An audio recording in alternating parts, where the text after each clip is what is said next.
Louisiana grown and Louisiana proud. We get to know your favorite stars, from musicians and athletes to business owners and artists. Restoral Dental presents Homegrown, a KLFY Plus exclusive. Welcome back to another episode of Homegrown. As we observe Veterans Day, we're bringing you guys a bonus episode for the month of November. And we're talking about one event in particular for this Veterans Day, and that is the Fuji Fire of 1979. We actually have a survivor here with us, and the author of this book is joining us on Zoom, Chaz Henry, and then Marine Corps veteran, Mr. Mike Cummings. Thank you, Ben, both for being with us today. Thank you for inviting us and hearing our story. It's such an important thing. Mr. Mike, you and I were just talking about how nobody talks about the Fuji Fire anymore. And I think, Chaz, that was your whole reason for writing this book. Is that right? Is sort of True. getting it out there. I fell into this. I'd been at Camp Fuji in 1978, about a year and a half before the fire. And in 2020, I posted something online, a photo of myself at Camp Fuji, and I said, this is about a year before the big fire. And I was shocked by the number of people, to include fellow Marines even, who asked what fire. And that got me started on what became a 4-year investigation to see all that I could find to sort of fill this gap in Marine Corps history. And it's a wonderful, very detailed book, also an emotional one. We were just discussing it, Mr. Mike. And I want to start with you and sort of have you set the scene for us and tell us about this tragedy. Okay, well, I joined the Marine Corps straight out of high school. Went to boot camp, San Diego. My first duty was Okinawa, Japan, with the 2nd Battalion, 4th Marines. And got over. We had gone to Korea and Philippines, and then we ended up going to Camp Fuji in early October. And we got over. It's for training, and we're getting ready to do an exercise for an evaluation that the Marine Corps requires for every unit. And that's when the typhoon was coming in, when we were getting ready to go on a training on that Friday. And the rain had started early in the morning, and they canceled the training. And the next thing we know, they had canceled our liberty, which is our time off. We call that liberty. But everybody that was not on duty was planning on going to Tokyo, and they confined us to the Quonset huts. And that's when the typhoon hit us full blast, and eventually the ruptured the fuel bladders and caused the fire. And from what I understand, Typhoon Tip is it still known as the worst or strongest typhoon? That Record. Chaz has that information back Okay. there. Right. So it holds the record still today to the largest, most intense typhoon ever. It set the still standing record for the lowest sea level air pressure ever recorded. That was Typhoon Tip when it was over the Pacific Ocean. If it had covered the continental U.S., it would have covered between a half and 2/3 of the continental U.S. It was just massive. Yeah, and there's a diagram in the book actually where it shows it puts the entire, circumference of Typhoon Tip over the United States, and I mean it covers about half of it. So not only were you guys dealing with a super typhoon, but then you have the fuel bladder burst, and I mean, Right. when did you guys learn that there was fuel everywhere? It happened so fast. We had a Marine come in from outside, and he said, I smell fuel. And almost as soon as he said that, there was a big whoosh, like you would overfill a barbecue pit with charcoal lighter fluid and light it. That's exactly what it sounded like on an extreme level. And then bright light, like a bunch of floodlights came on, and I don't know how else to put it, but all hell broke loose after that. And how did you guys get out? Were you one of the men that had to, I mean, the only way to escape was to go through it? Well, we had, the back door was nailed closed on the Quonset hut I was in, and one of the Marines, big guy, he ran through it, and when he hit it, he knocked it off the hinges, and then all of the rest of us just followed him out. And all of us that were in that Quonset hut were burned to a certain degree. Some of us worse than others. And so it just, there's no way of getting out of the Quonset hut that I was in without being burned. Yeah. And there's another diagram in the book as well where it shows which Quonset huts were destroyed in the fire. And it does go sort of, I mean, of course, the ones nearest to the fuel bladder, there's more in that area that are burned, but then it kind of does, I guess, meander a little bit. The fuel did, and some other ones caught fire, but many, many men were hurt. What was that number again? 70? What was it, Chad? 74? So 15 structures were destroyed. Of people injured, 73 were injured. Of them, 54 suffered burns, and eventually 13 of those Marines would die. And of the 13 that died, 5 were in my platoon that I was very close to. And then most of the others I knew on a personal level as well, but I actually worked hand in hand with 5 of them. Yeah, I didn't find this out until after I had come out of a coma, after I was in the hospital in San Antonio, find out the ones that had died. Other than being injured, that's a hard pill to swallow too when you lose friends. And you were one of the worst burned. Yes. I was on the first flight out of Fuji on the way back to San Antonio. They had all on ventilators and stuff, and yeah, it was bad.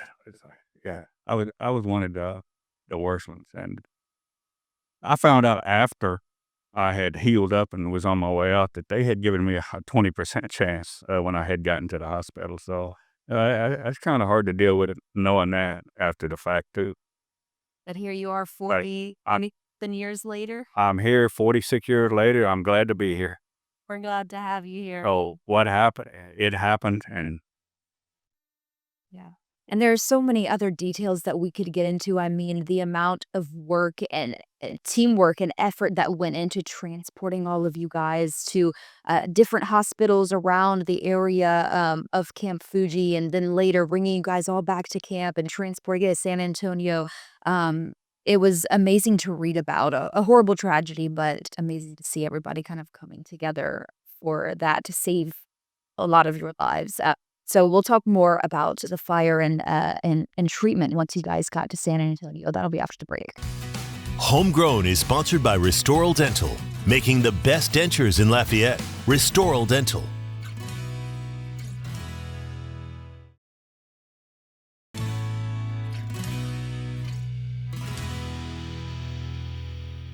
Welcome back to our Veterans Day episode of Homegrown, where we are talking about the Fuji fire at Camp Fuji, a Marine Corps camp in 1979. We're visiting with a Marine Corps veteran, Mr. Mike Cummings, and author Chaz Henry, also veteran himself.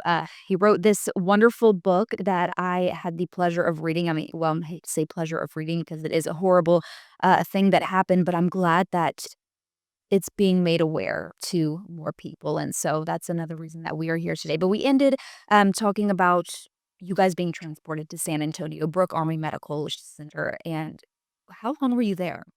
I was there for about 3 months. I'm not sure the exact, but it was around 3 months. Whenever they flew us from Japan, we landed at the Air Force Base there, and then they put several of us on helicopters and flew us to the front yard of the hospital at Brooke. And then from there into the hospital, and then after I got into the hospital, they put me in a coma. I don't know for how long. It was several days. But when I had gone in, the burns, the 3rd-degree burns weren't hurting. But whenever I woke up, I was definitely in pain again because my nerves had come back around. But I spent about a total of 3 months at Brooke, maybe a little longer, a couple of days longer, maybe.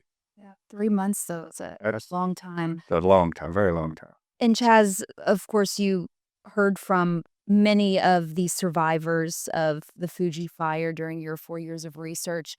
Who was in the hospital the longest?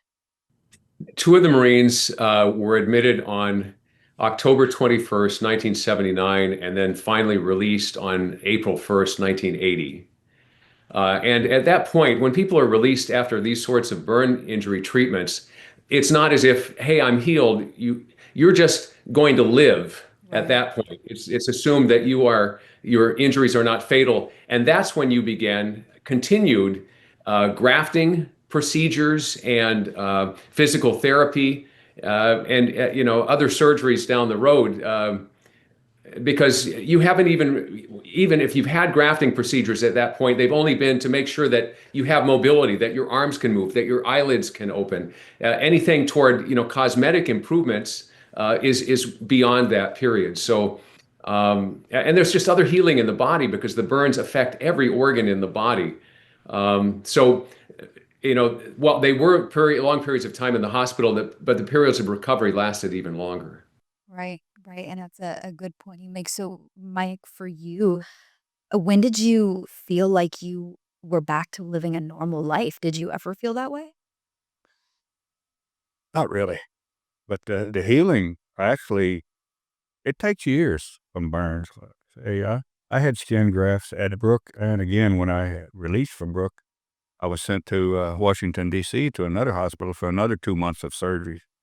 But the healing itself, it takes years, to heal from burns. But I still deal with mentally and physically, But like I say, I'm glad to be here, so I just deal with it. You can't look back and whine about it. It happened, and you have to move on. And that's sort of the Marine attitude that we see throughout the book. Those of you suffering in the hospital, you're all staying very positive for each other. Is that is do you remember that as well? Oh, absolutely. And Chaz had written about it in his book when it was time to go to the scrub tanks, which is the worst part of the burn. Uh, Everybody supported each other. Even the ones that were burned bad were supporting each other when it was their time to go into that room. And they would shoot us up with morphine, but that would just make it a little more tolerable, but the pain was still there. Yeah, reading about y'all's time at Brook was definitely the most shocking part of the book for me. Chaz, what about for you during your research? What was the hardest part for you during all of that? That's an interesting question. There's so many aspects to this. There was the storm itself, which was interesting, and that was sort of light almost because it was an exciting scientific uh, period and experience for the meteorologists that flew into the eye of Typhoon Tip. But then there was the day of the event and the shock and the and sort of trying to figure out why that happened. Um, then there was the writing about the guys going through the treatment at in San Antonio at the Army Burn Center and beyond.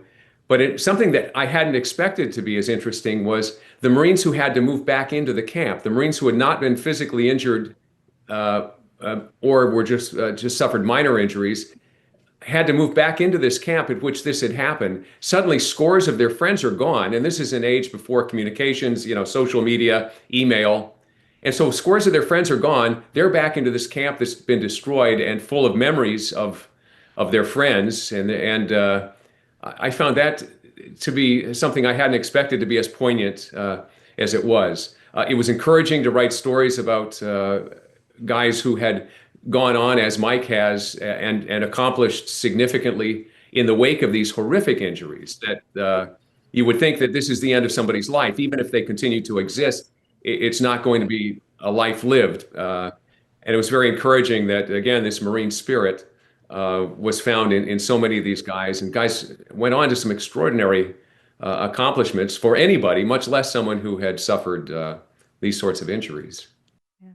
Yeah, you mentioned the guys going back to Camp Fuji, and I remember being shocked by that in the book as well because that was only, what, maybe a day less than 48 hours after the fire that they It was were back essentially at the next camp. day. Yeah, that did surprise me, so I'm glad you brought that back up because some of those guys did have to go back to the scene of the crime essentially, and go back to training, and that was it, but you guys did have a lot of support in San Antonio, and that's sort of what I wanna talk about, next because that was heartwarming to read about as well, was you guys just went through something so horrible, and then the camaraderie between you guys, but then also the families showing up and staying for months on end with you guys. So we'll get to that next as we discuss the next part of the book. You guys don't go anywhere. Homegrown is sponsored by Restoral Dental, making the best dentures in Lafayette. Restoral Dental.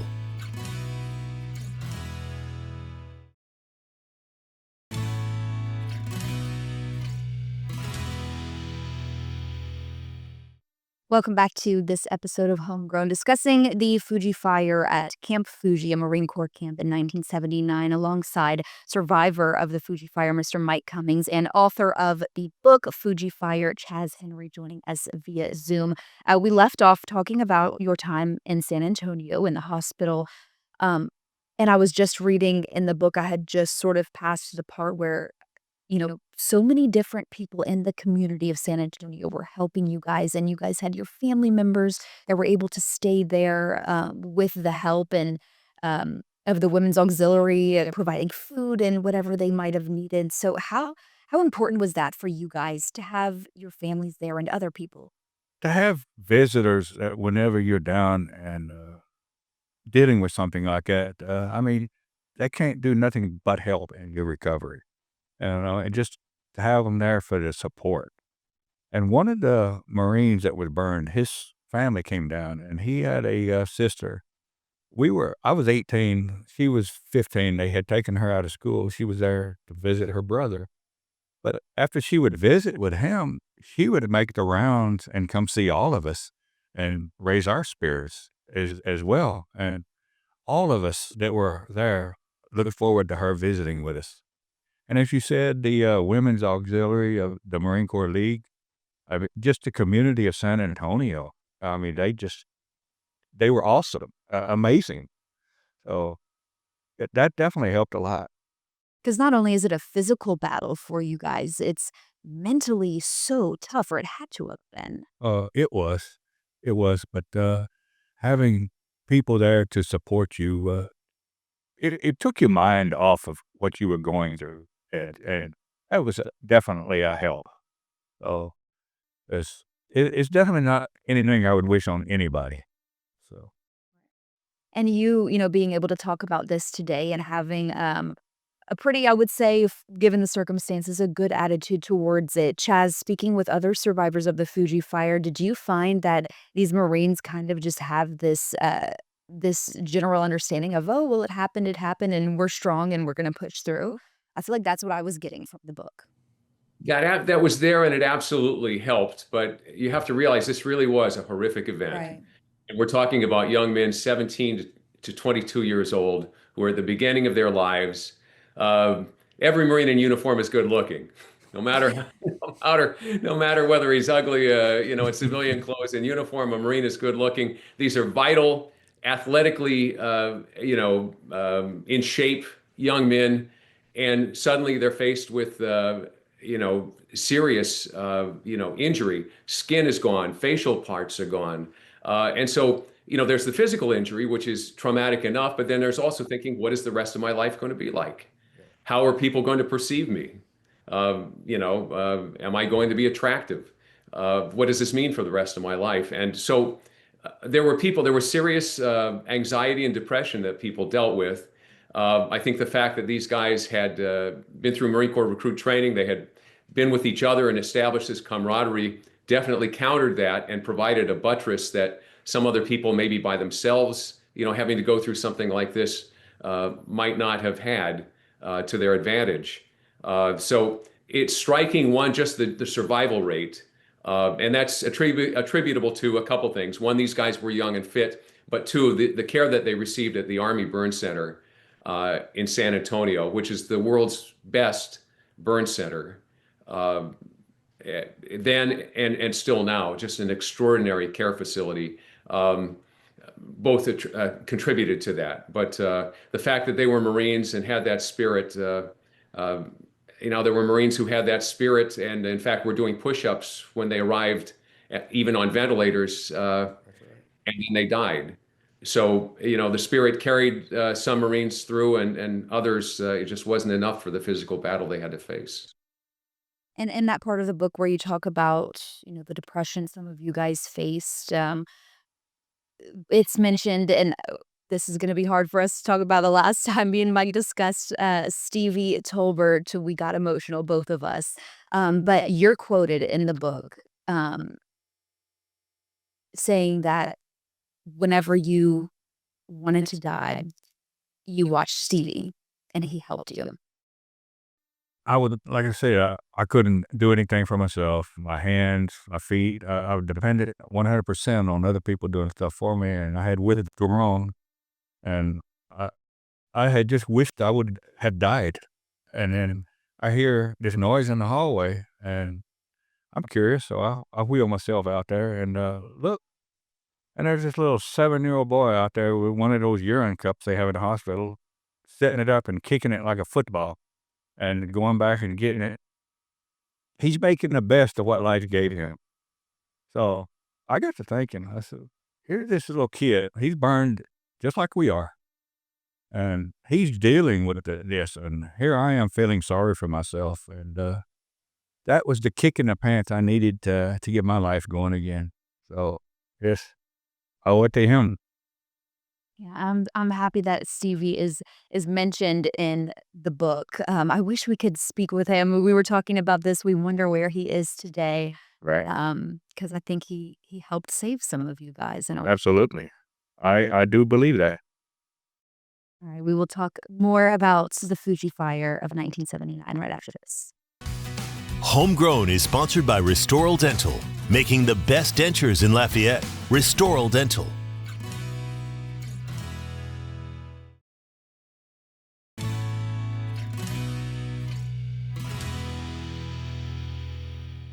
Welcome back to Homegrown. We are sadly wrapping up our conversation about the Fuji Fire. We could talk about this for hours. I highly encourage you guys to read the book. It's called Fuji Fire by Chaz Henry. So we're ending on a positive note. Mr. Mike, what are you up to these days, or in the past 46 years, really?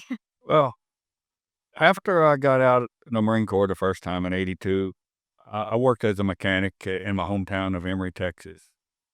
I got bored with it because the camaraderie wasn't there anymore, so I re-enlisted and did another 7 years in the Marine Corps.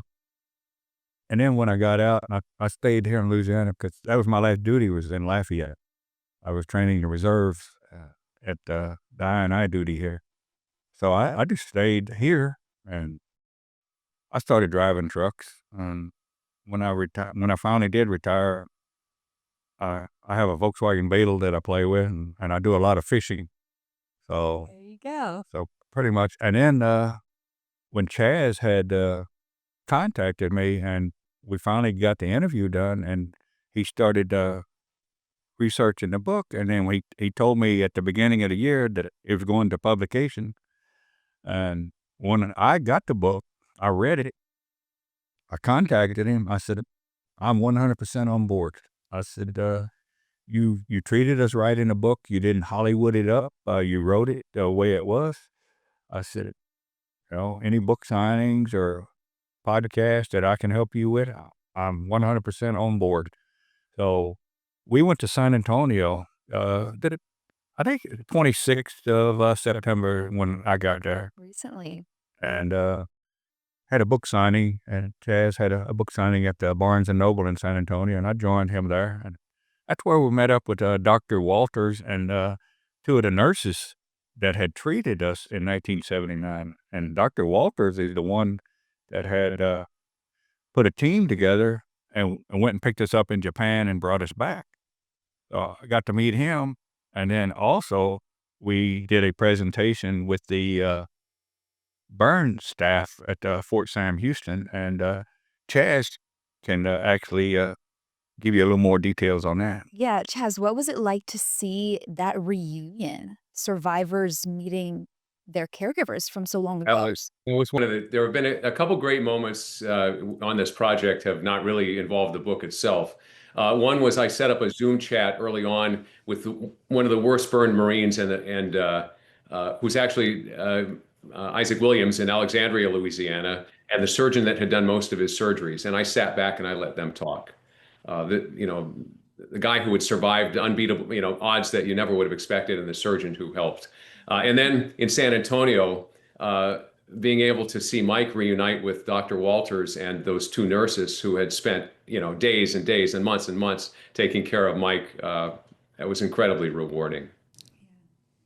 Yeah, all of your 4 years of hard work and research really paid off. I mean, you told the story so well, Chaz, and I really do strongly recommend people to read this and give it to somebody else to read. I have a coworker actually; she's interested in reading the book after this, and so yeah, I think it's really important to honor you guys, Well, survivors and those who pass. well, we're happy that TV10 supports the veterans, and you invited us here for this project for the local community here to hear the story. And so, thank you and TV10 for having us. Yeah, we want to keep letting people know about this because so what is it known as, Chaz? I'm gonna get the words all mixed up, but the Marine Corps' largest peacetime tragedy? Right. I think that this is likely the biggest peacetime tragedy in Marine Corps history, and it's little remembered because just 16 days after this happened, the U.S. hostages were taken in Iran in 1979. So that shifted attention. It held America's focus for more than a year, and what little attention had been paid to the Fuji fire just disappeared. And the Marines, continued to deal with this, and deaths continued to mount. But people were oblivious to that fact as everybody was watching the events in Iran. And so this was a gap in Marine Corps history. Few Marine Corps histories had covered it. The Marine Corps Museum in Washington, D.C. doesn't make any mention of it. So as a Marine who had been at the camp, not during the fire, but and felt the kick in the gut when I was back in Hawaii when this happened, it was just a shock for me to think that people didn't remember they needed to because of the scale of this. Well, this book is definitely giving this tragedy the recognition that it needs and giving you guys the recognition that you deserve. I thank you both for joining us today. Mike, I thank you for your service. Chaz, you as well. Thank you both for being with us today. Appreciate the invitation. Thank you. All right, and thank you guys for tuning in for this Veterans Day bonus episode of Homegrown. We'll see you next time. Homegrown is sponsored by Restoral Dental, making the best dentures in Lafayette. Restoral Dental.